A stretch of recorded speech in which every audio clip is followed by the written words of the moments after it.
یو خاطره به درته ووایم. هغه ورځ باندې زه قومندانۍ کې ناست یم، یو مکتوب مې مخ له راغلی.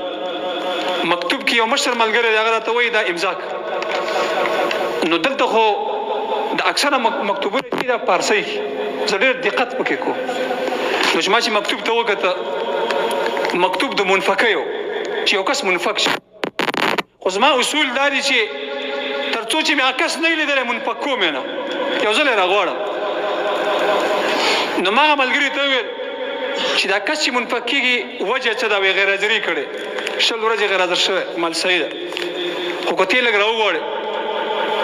هغه ویل خو کابل کې دی. خو مال کابل خو نږدې دی، راویې غواړه.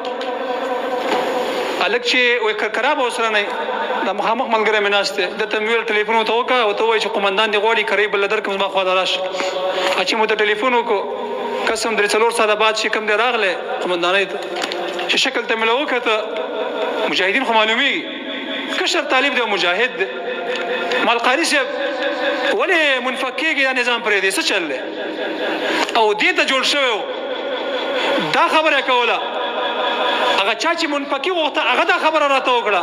وایي هغه وایي چې پلار مې ډریور دی، زه به ورسره کلینډري کوم او نور په نظام کې کار نه کوم.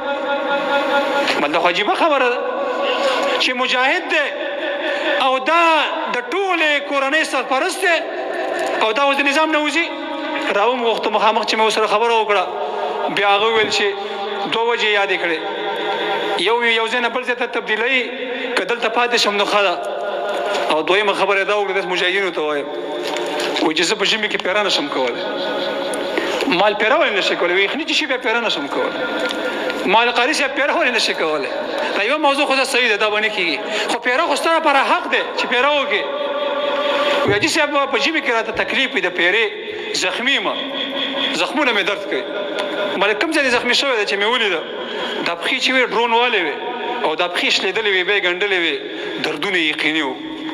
نو بیا مې هغه بل ته ویل د الله بنده ته ما باندې یو دردېدلی او زورېدلی مجاهد منفق کې. دا خوښه چې ما راوغوښته، ما خپلې مخې ته کېنو. اوس دغه مجاهد چې پیره نه شي کولی، خو دا د حق ده چې پیره ونه کړي او دا د حق ده چې دا ما سره وظیفه وکړي، پروا نه کوي.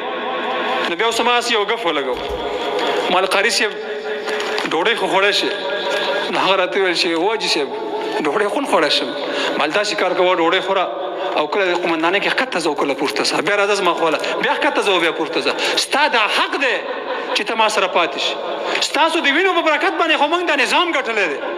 په دې ځای کې به د تګاب د ولسوالۍ د کورونو او د جوماتونو او د مجاهدینو د ویجاړولو دپاره او د بمبارولو دپاره څومره پلانونه جوړ شوي وو.